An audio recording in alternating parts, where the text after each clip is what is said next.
But there is the rub. The present can never deliver one thing, meaning. The ways of happiness and meaning are not the same.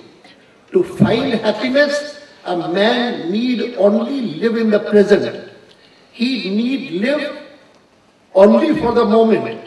But if he wants meaning, the meaning of his dreams, his secrets, his life, a man must re-inhabit the past, however dark, and live for the future, however uncertain.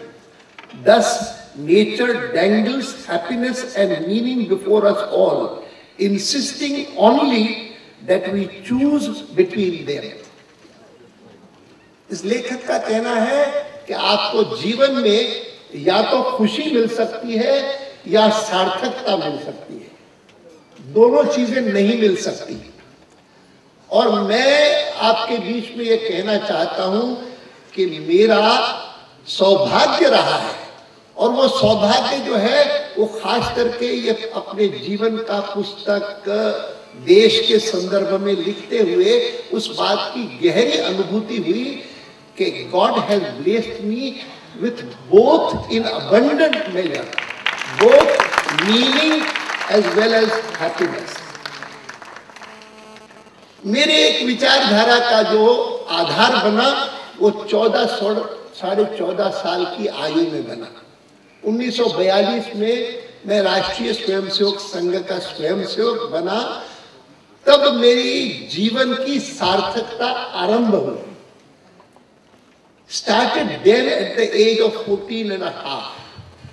I just matriculated, concluded my matriculation from the St. Patrick's High School, Karachi, and 1942 movement was on.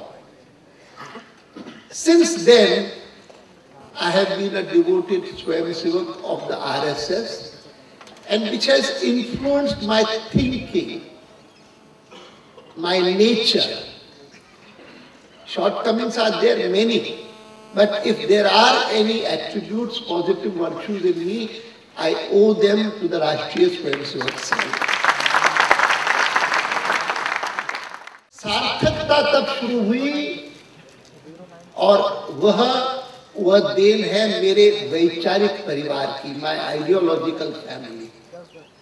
पर मैं ये मानता हूं कि मुझे जो खुशी प्राप्त हुई, संतोष प्राप्त हुआ, समर्थन प्राप्त हुआ, सस्टेनेंस मिला, वो मेरे निजी परिवार से मिला सबसे अधिक।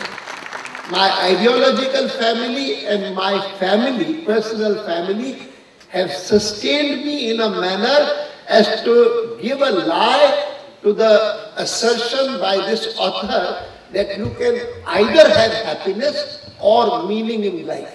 You can't have both.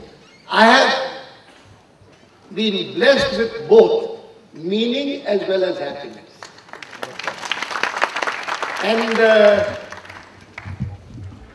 it may have nothing to do with the rest of all that I have said in the book, but because this is a book which traces the political developments of the country after independence and gives some reminiscences of the period when India was still under foreign bondage, foreign yoke.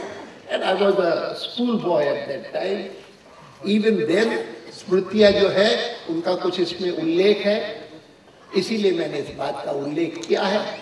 I don't think I have anything to add. In a way, having always projected Deen Dayal Upadhyay as a role model for myself, Deen Dayal ji की सबसे बड़ी कोई विशेषता थी तो वो ये थी कि वो अपने बारे में कभी कुछ बोलना नहीं चाहते थे.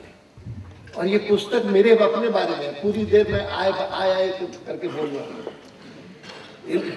I do feel somewhat guilty for that. But उसमें मैं कुछ दोष दूंगा तो कमला को दूंगा, प्रतिभा को दूंगा कि जिन्होंने कह करके कहा कि नहीं तुमको लिखना चाहिए, जरूर लिखना चाहिए. लिखवा दिया, बहुत अच्छा है. आज मुझे बहुत खुशी है कि मैंने लिखा है, क्योंकि मैं मानता हूं कि इस पुस्तक के माध्यम से मैं जो शायद वैसे नहीं कह सकता था, मैंने कहा है और मुझे इसका बहुत समाधान हुआ है, मुझे बहुत खुशी हुई है। और आप आज इतनी बड़ी संख्या में यहाँ पर आए हैं, इसके लिए मैं आपके प्रति आभार प्रकट करता हूँ। और हमारे कलाम साहब कह रहे थे कि ये अडवाणी ने ट्रैफिक जैम करवाया है सारा, मुझे कह रहे थे। मैं ये कहूँ कि I was caught in Advani traffic jam, तो गलत होगा क्या? मैंने कहा नहीं, बहुत जल्दी ठीक होगा मेरा। लेकिन इसमें दोष जो है वो कुछ मात्रा में मेरा है और कुछ मात्रा में इस स्थान का भी है कि जो ऐसे स्थान पर है, कोई खुला मैदान होता तो शायद दिक्कत नहीं होती। लेकिन बहुत अच्छा लगा कि आपने इतना कष्ट किया और बहुत आनंदित हुआ कि डॉक्टर कलाम और श्री भैरव सिंह शेखावत और मोहन राव जी भागवत और जसवंत सिंह जी और जो रामास्वामी, इस प्रकार के श्रेष्ठ लोग, श्रेष्ठ व्यक्ति जो मुझे व्यक्तिगत रूप से भी जानते थे और देश को मुझसे ज्यादा जानते हैं, वे सब यहाँ पर उपस्थित हुए और मुझे आशीर्वाद दिया। वाजपेयी जी नहीं आ सके, लेकिन उन्होंने फॉरवर्ड के रूप में जो मुझे आशीर्वाद भेजा है और आज यहाँ पर रंजन और नमिता को भी भेजा कि जाकर के कह देना आडवाणी की मेरी ओर से व्यक्तिगत कि मेरा आशीर्वाद है उनके लिए। ये इसके लिए मैं उनके प्रति भी आभार प्रकट करता हूँ। बहुत बहुत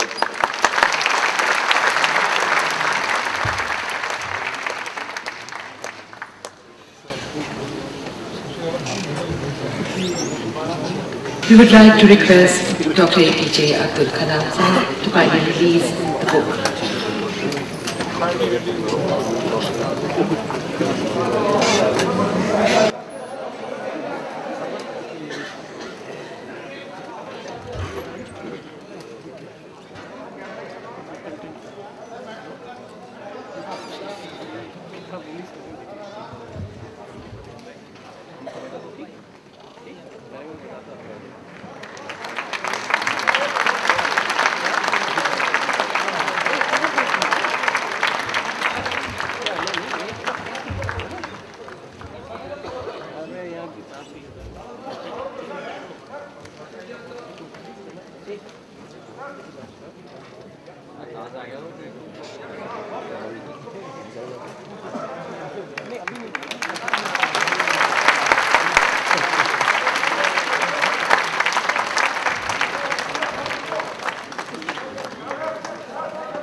My Country, My Life, released by Dr. APJ Abdul Kalam.